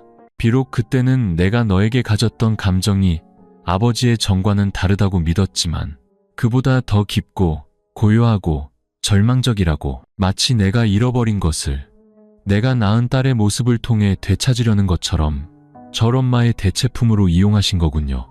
그녀는 목이 메었습니다. 그리고 그걸 알면서도 똑같은 잘못을 또다시 저지르신 거고요. 그는 고개를 숙였습니다. 수많은 기업가들을 떨게 했던 그 남자가 처음으로 울었습니다. 네게 용서받을 자격이 없다는 걸 안다. 다만 한 가지만 말하고 싶구나. 네 아이는 네가 원한다면 절대로 박이라는 성에 얽매이지 않을 거다. 유언장은 다시 작성했다. 그 아이의 이름은 없을 것이고 상속도 나와의 관계도 없을 것이다. 그리고 그 후에는 나는 영원히 떠날 거다. 딱 한 가지만 부탁하마. 그녀는 그를 바라보았습니다. 그녀의 눈에 늦은 오후의 비가 고였습니다. 뭔데요? 그는 가까이 다가오지 않고 그녀가 들을 수 있을 만큼의 거리에서 말했습니다. 그 아이가 자라서 자신의 아버지가 누구인지 묻거든 부디 병든 사람이었다고는 말하지 말아다오. 그저 잘못을 저질렀고 남은 평생을 고독 속에서 그 대가를 치른 사람이었다고만 말해다오. 그녀는 고개도 끄덕이지 않았고 고개를 젓지도 않았으며 눈물을 흘리지도 않았습니다. 그녀는 그저 그가 돌아서서 잘못으로 얼룩진 평생의 무게를 끌고 가듯 무겁게 걸어가는 모습을 바라볼 뿐이었습니다. 차는 천천히 움직여 산 안개 속으로 사라졌습니다. 그녀는 바람을 맞으며 우두커니 서 있었습니다. 바람이 마른 나무잎들을 휩쓸고 지나갔죠.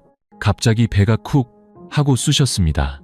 그녀는 배를 감싸 안고 속삭였습니다. 아가야, 엄마는 원망하지 않아.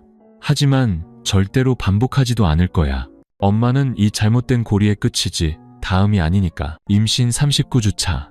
그날 밤 폭풍우가 몰아치고 바람은 마치 먼 곳에서 누군가 부르는 것처럼 문틈으로 울부짖었습니다. 서연은 삐걱거리는 침대에 몸을 웅크리고 누워 동그랗게 부푼 배를 감싸 안은 채 비바람에 흔들리는 양철 지붕을 멍하니 바라보고 있었죠. 뱃속의 아이는 평소보다 더 세게 발길질을 하며 무언가를 알리는 듯 했습니다. 그녀는 배에 손을 얹고 속삭였습니다. 아가야, 엄마는 이제 더는 두렵지 않아. 너는 세상에 태어날 거야. 죄를 짊어지기 위해서가 아니라 누구의 실수에도 얽매이지 않는 자유로운 한 사람으로 살기 위해서. 바로 그때 첫 번째 진통이 찾아왔습니다. 짧고 강렬하게. 그녀는 몸을 일으켜 구급차를 부르려 했지만 휴대폰은 오후에 배터리가 다 나가 꺼져 있었습니다. 다음 진통이 칼로 베는 듯 밀려오자 그녀는 그대로 주저앉았고 온몸은 식은땀으로 젖었습니다. 공황 상태 속에서 그녀는 기어가다시피 문으로가 작은 철문을 열었습니다. 빗소리, 천둥소리, 그리고 전쟁터의 북소리처럼 울리는 그녀의 심장소리. 그리고 그녀는 민박집 현관에서 그대로 쓰러지고 말았습니다. 배를 감싸 안은 채 희미한 목소리로 외쳤습니다. 살려주세요. 다행히 민박집 주인이 그녀를 발견하고 아들에게 부탁해 서연을 마을 보건소로 급히 옮겼습니다. 호화로운 병원도 개인 주치의도 없었습니다. 오직 젊은 간호사 한 명과 나이든 조산사 한 명, 그리고 노란 백열등이 켜진 낡은 분만실 뿐이었죠. 하지만 바로 그곳에서 기적이 일어났습니다. 3시간 후 숨막히는 정적을 깨고 맑고 힘찬 아기 울음소리가 터져나왔습니다. 아들이에요. 산모도 아기도 건강해요. 조산사의 외침이 바깥의 천둥 소리와 뒤섞여 울려 퍼졌습니다. 서연은 기진맥진했지만 낡은 강보에 쌓인 아기를 품에 안았을 때 입가에 희미한 미소가 번졌습니다. 그녀는 아이를 바라보았습니다. 동그란 눈, 오똑한 코, 희고 붉은 피부, 작은 주먹을 쥐고 허공을 휘젓는 모습이 마치 세상에 자신의 첫 존재를 알리는 것 같았죠. 그리고 그녀는 속삭였습니다. 너는 죄가 없어. 아무것도 짊어질 필요 없어. 너는 새로운 시작이야. 다음 날 아침, 하늘은 맑게 개었고 햇살이 작은 창문으로 들어와 두모자의 얼굴을 비추었습니다. 서연은 아이의 이름을 민준이라고 지었습니다. 그녀의 인생에는 단 한 번도 없었던 밝은 빛이라는 뜻이었죠. 하지만 이제 그녀는 아이가 그 빛 아래서 살아가기를 바랐습니다. 박시성도 아버지도 피로 얼룩진 기억도 없이 오직 그녀와 아이, 그리고 앞으로 펼쳐질 험난하지만 온전히 그들 자신만의 길만이 있을 뿐이었습니다. 일주일 후 민박집으로 돌아오자 주인이 봉투 하나를 건네주었습니다. 안에는 모든 절차가 완료된 서류가 들어있었죠. 엄마의 성을 따른 출생신고서, 그녀의 이름으로 된 통장 태산그룹 저택 근처 은행 지점에서 보낸 익명의 거액이 입금되어 있었다. 그리고 손으로 쓴 작은 쪽지, 그 아이가 나 없이 자라게 해주시오. 하지만 부디 그 아이가 살아있고 웃고 있다는 것만은 알게 해주시오. 서연은 울지 않았습니다. 그녀는 그저 쪽지를 접어 어머니의 일기장과 함께 작은 나무 상자에 넣었습니다. 간직해야 하지만 다시는 열어보아서는 안 될 과거의 유물처럼. 출산 후 열흘, 서연은 앉을 때마다 봉합 부위가 욱신거렸습니다. 하지만 그녀는 불평하지 않았습니다. 한 손으로 아이를 안고 다른 한 손으로 분유를 타는 법을 배웠고 밤새 하품을 하며 아이를 재웠습니다. 민준이의 울음소리는 그녀를 피로에서 깨우는 종소리였고 아이가 잠결에 옹알거리며 웃을 때면 그 어떤 심리 상담보다 더 강력한 치유제가 되었습니다. 점점 그녀는 깨달았습니다. 자기 자신 외에는 아무도 자신을 구할 수 없다는 것을. 몇 주 후 그녀는 사립유치원에서 시간제 보조교사 일자리를 구했습니다. 월급은 끼니와 분유, 기저귀 값을 겨우 감당할 수준이었죠. 아침이면 그녀는 민준이를 아기띠에 메고 버스 정류장으로 향했습니다. 아이는 엄마 품에서 얌전히 잠들었고 가끔 눈을 떠 입맛을 다시다가 다시 잠이 들곤 했습니다. 서연은 다시 웃는 법을, 다른 아이들과 이야기하는 법을, 그리고 자기 마음속에 부드러운 불씨를 지피는 법을 배우기 시작했습니다. 더 이상 오피스룩도 하이힐도 없었습니다. 오직 편한 면 옷과 플라스틱 슬리퍼, 그리고 언제나 따뜻한 젖병이 들어있는 기저귀 가방뿐이었죠. 하지만 생애 처음으로 서연은 누군가의 이름에 기대어 사는 것 같지 않다고 느꼈습니다. 그녀는 진짜 삶을 살고 있었습니다. 어느 날 저녁 민박집 책장을 정리하다가 그녀는 잊혀진 낡은 노트 한 권을 발견했습니다. 안은 텅 비어 있었죠. 그녀는 자리에 앉아 첫 장을 펼치고 펜을 들어 쓰기 시작했습니다. 민준아, 엄마는 한때 아주 약한 사람이었단다. 어디서부터 시작되었는지도 모르는 이야기 속에 이끌려 다녔지. 하지만 너 덕분에 엄마는 그 이야기에서 걸어나오는 법을 배웠어. 더 이상 숨지도 반복하지도 않을 거야. 나를 낳아준 사람을 포함해 그 누구도 내 인생을 결정하게 두지 않을 거란다. 엄마는 다른 사람의 잘못을 대신 갚기 위해 사는 게 아니야. 네가 진정한 미래를 가질 수 있도록 살 거란다. 다음 날 그녀는 원격 교육센터의 유아교육과에 지원서를 제출했습니다. 교단에 서기까지는 많은 어려움이 따르리란 걸 알았지만 그녀는 아이들을 가르치고 싶었습니다. 아이들이 어른들의 거짓과 죄악 속에서 자라지 않아도 되는 세상을 만들고 싶었습니다. 한 달 후 그녀는 낯선 주소에서 온소포 하나를 받았습니다. 안에는 심플하는 목걸이와 짧은 편지가 들어있었죠. 저택을 팔고 회사를 정리했다. 남은 돈은 내가 갖지 않을 것이다. 아무도 나를 모르는 아주 먼 곳으로 갈 것이다. 하지만 언젠가 아이가 자신의 뿌리를 알고 싶어 하거든. 부디 자신의 피를 미워하게는 하지 마라. 피는 아이가 선택한 것이 아니지만 사랑은 아이가 배울 수 있는 것이니까. 서연은 목걸이를 바라보았습니다. 아름답지도 비싸지도 않았지만 이상하게도 가벼웠습니다. 그녀는 그것을 들어 잠든 아들의 뺨에 가볍게 입맞추며 속삭였습니다. 피는 선택할 수 없지만 미래는 엄마가 선택해 줄게. 10월 초의 어느 아침, 서연이 민준이를 데리고 예방접종을 하러 보건소에 가던 길에 갑자기 비가 쏟아졌습니다. 산골의 비는 늘 갑작스러웠죠. 그녀는 황급히 아이를 감싸 안고 길가의 작은 약국 처마 밑으로 뛰어들어갔습니다. 약국 문이 열리고 한 남자가 우산을 들고 나왔습니다. 안으로 들어와서 피하세요. 이렇게 젖으면 감기 걸려요. 그의 목소리는 낮고 다정했습니다. 서연을 바라보는 눈빛에는 엿보는 기색도, 캐묻는 의심도, 동정도 없었습니다. 오직 소박한 진심만이 담겨 있었죠. 그녀는 고개를 끄덕이고 아이를 안은 채 안으로 들어가 약 진열대 근처 플라스틱 의자에 앉았습니다. 그는 그녀에게 따뜻한 물 한 잔을 따라주고는 더 이상 아무것도 묻지 않은 채 얇은 담요 속에서 입맛을 다시는 민준이를 보고 부드럽게 미소 지었습니다. 아기가 통통하네요. 몇 개월이에요? 이제 곧 3개월 돼요. 그녀는 약간 경계하며 대답했습니다.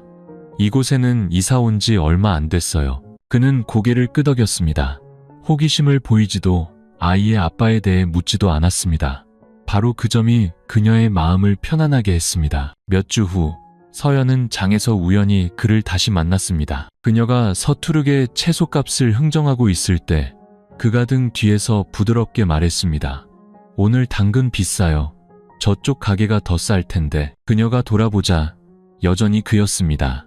낡은 셔츠에 카키색 바지를 입고 손에는 약 봉투를 들고 있었죠. 그의 이름은 성호였고 그 작은 약국의 약사였습니다. 한때는 서울에서 레지던트로 일했지만 의료계의 복잡한 사건을 겪은 후 도시를 떠나 시골로 내려와 조용한 삶을 선택했다고 했습니다. 그 후로 그들은 가끔 마주쳤습니다. 시장에서, 보건소에서, 혹은 그저 비를 피하며 처마 밑에 나란히 앉아있기도 했습니다. 작업을 거는 말도 로맨틱한 분위기도 없었습니다. 그저 한 명의 미혼모와 한 번 실패를 겪은 남자가 서로의 눈빛과 스쳐 지나가는 만남을 통해 천천히 서로를 알아갈 뿐이었습니다. 어느 날 오후, 성호가 서연을 찾아와 분유한 통과 아기 영양제를 건넸습니다. 아기 선물이에요. 별거 아니니 부담 갖지 마세요. 서연은 그것을 받아들고 눈을 내리깔았습니다. 마음이 복잡했죠. 왜 저한테 이렇게 잘해주세요? 저는 누구의 도움도 받을 자격 없는 사람인데. 성호는 자리에 앉아 그녀의 눈을 똑바로 흔들림 없이 바라보며 말했습니다. 누구에게나 과거는 있죠. 하지만 서연 씨가 아이를 안고 원망 없이 살아가는 그 모습이 사람을 곁에 머물고 싶게 만들어요. 그녀는 웃음을 터뜨렸습니다. 씁쓸했지만 깃털처럼 가벼운 웃음이었습니다. 동정 때문에 곁에 있어줄 사람은 필요 없어요. 동정하는 거 아니에요. 그냥 서연 씨가 그리고 스스로 일어서는 그 방식이 좋을 뿐이에요. 언젠가 바빠서 아이 맡길 곳이 필요하면 조건 없이 제가 돌봐줄게요.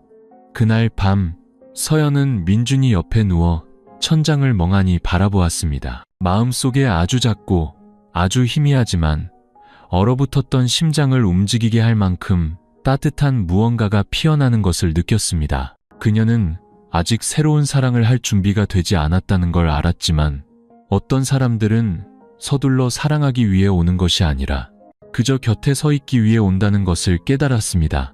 마치 폭풍우 속에서 막삭을 틔운 어린 나무를 지켜주는 작은 나무 울타리처럼요. 그날 밤 갑자기 날씨가 추워졌습니다. 바람이 문틈으로 불어와 얇은 커튼을 뒤집어 놓았죠.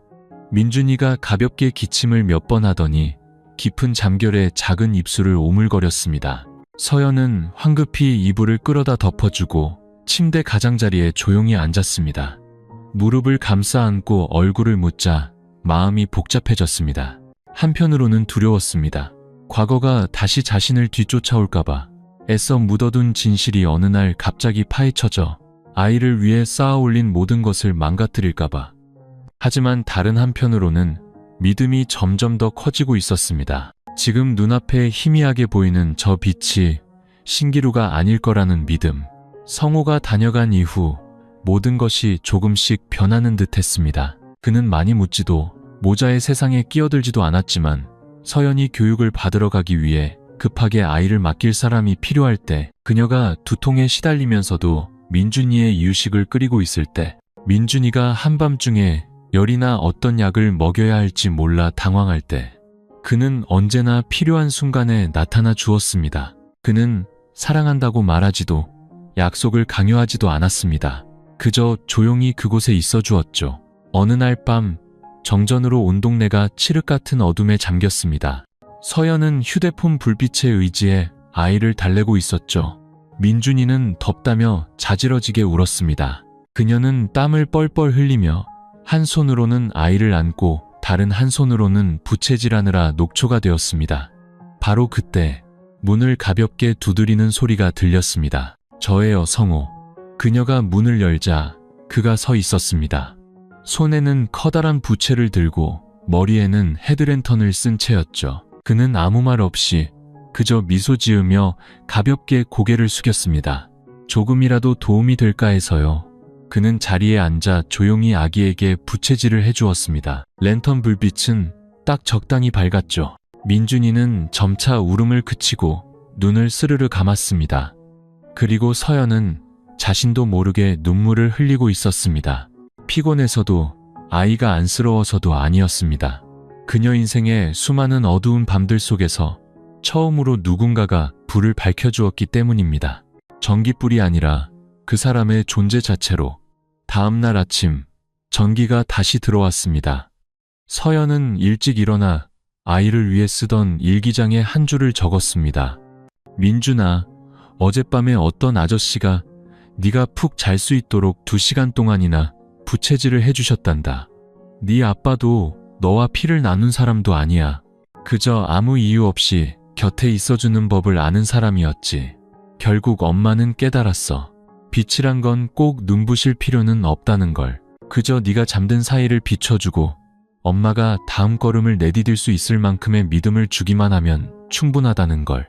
그날 보건소에 갔을 때 성호는 갑자기 그녀에게 작은 봉투 하나를 건넸습니다. 이건 딱 문서예요. 언덕배기에 버려둔 밭이 하나 있는데 서연 씨만 괜찮다면 우리 같이 작은 집을 짓고 어린이집을 열면 어떨까요? 서연 씨는 아이들을 돌보고 나는 약을 챙겨주고 글도 가르쳐주는 거죠. 크지 않아도 돼요. 그냥 우리만의 공간이면. 서연은 어리둥절했습니다. 왜 그런 일을 하고 싶으세요? 성호는 웃으며 그녀의 눈을 똑바로 바라봤습니다. 서연 씨의 빛이 꺼져서는 안 되니까요.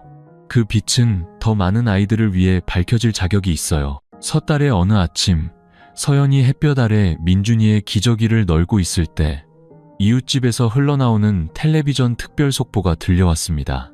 국내 최대 금융제국 중 하나인 태산그룹이 창립 28년 만에 공식 해체를 선언했습니다.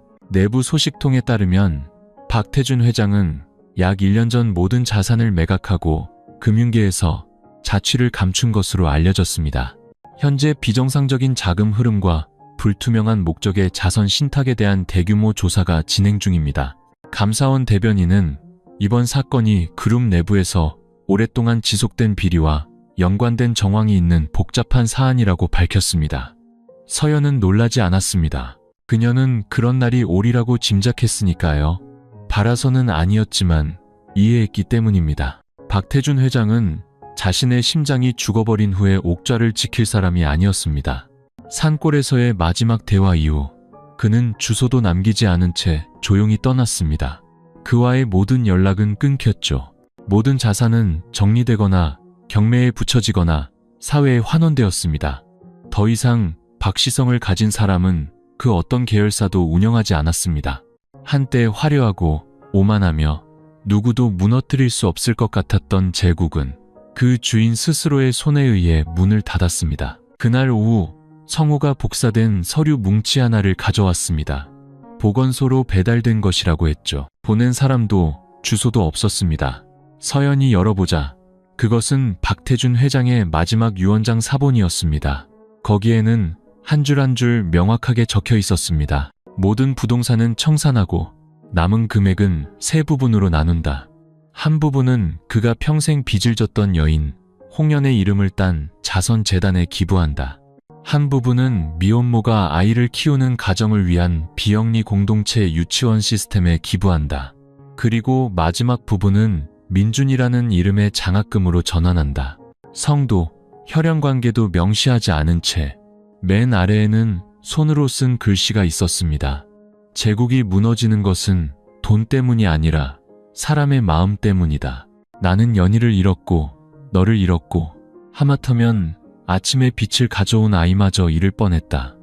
부디 그 아이가 누구에게도 빚을 갚을 필요 없는 인생을 살게 해다오. 서명, 한때 아비였던 자, 서연은 유언장을 접었습니다. 울지 않았습니다. 하늘에는 흰 구름이 산 정상을 가로질러 흘러가고 있었죠. 산들바람이 풀내음과 함께 그녀와 성호가 지난 2달간 함께 지은 언덕 아래 작은 교실에서 들려오는 아이들의 웃음소리를 실어왔습니다. 민준이는 이제 막 아장아장 걸음마를 떼고 있었습니다. 두 손을 허공에 휘저으며 맨발로 축축한 풀밭을 밟았죠. 아이는 넘어질 때마다 까르르 웃고는 다시 일어나 또 걸었습니다. 마치 아무것도 두렵지 않다는 듯이. 그리고 그녀는 깨달았습니다. 그녀의 아이가 그녀가 잊고 있던 아주 단순한 진실 하나를 다시 가르쳐주고 있다는 것을. 무너지는 것은 끝이 아니라 잿더미 속에서 새로운 싹이 돋아날 수 있는 시작이라는 것을. 이른 봄의 어느 아침, 햇살이 언덕 비탈을 노랗게 물들일 때 이제 막 2살이 된 민준이는 공동교실 뒤 작은 정원에서 아장아장 뛰어놀고 있었습니다. 작은 손에는 엄마가 낡은 달력으로 접어준 종이 잠자리를 꼭 쥐고 입가에는 한바구음이 걸려 있었죠. 성호는 마당을 쓸다가 고개를 들어 두 모자를 바라보았습니다. 그의 눈빛은 햇살처럼 따뜻했습니다. 그리고 베이지 색면, 옷에 머리를 단정하게 묶은 서연은 아이들에게 물감으로 색칠하는 법을 가르쳐주다가 문득 아들을 돌아보며 웃었습니다. 온전한 미소였습니다. 더 이상 옛날 그 비서의 그림자도 고통스러운 눈빛도 소리 없는 밤의 오열도 없었습니다. 그녀는 이제 한 명의 엄마이자 자신이 누구인지 아는 한 명의 여성이었습니다. 그리고 가장 중요하게는 더 이상 과거에 아무것도 빚지지 않은 사람이었습니다. 서연의 이야기는 단순히 어긋난 사랑의 비극이 아닙니다. 그것은 한 인간이 어둠 속에서 빛을 향해 걸어나온 여정입니다. 핏줄이라는 굴레에 묶인 관계에 우연히 발을 들였던 한 소녀가 좌절을 선택하지 않고 증오에 삼켜지지도 않고 아이와 자기 자신을 위한 올바른 사랑으로 그 독소를 끊어낸 이야기입니다. 이 이야기가 남기는 가장 큰 교훈은 잘못을 저지른 아버지를 비난하거나 잘못된 피를 물려받은 무고한 아이를 동정하는 것이 아닙니다. 과거는 우리에게 상처를 줄 수 있지만 오늘의 선택이야말로 우리가 누구인지를 결정한다는 것입니다. 서연은 누가 자신을 낳았는지 선택할 수 없었고 앞선 세대의 실수를 지울 수도 없었습니다. 하지만 그녀는 자신과 아이를 위한 길을 선택할 권리가 있었습니다. 그녀는 고통스럽더라도 진실을 선택했고 외롭더라도 떠나는 것을 선택했으며 단 한 번도 용서를 구하는 말을 듣지 못했지만 용서하기를 선택했습니다. 그리고 마침내 그녀는 신분이나 혈연이 아닌 친절하고 느리지만 흔들리지 않는 사랑으로 스스로 가족을 다시 세웠습니다. 교실 구석 작은 재단에 서연은 액자 2개를 놓았습니다. 하나는 영원히 18살에 머물러 있는 그녀의 어머니 홍연, 다른 하나는 아버지의 저택에서 도망쳐 나올 때 품에 안고 있던 초음파 사진. 그 옆에는 그녀와 민준이가 감나무 아래에서 손을 잡고 찍은 사진이 놓여 있었습니다. 등 뒤로는 나무십 사이로 햇살이 쏟아져 내리고 있었죠.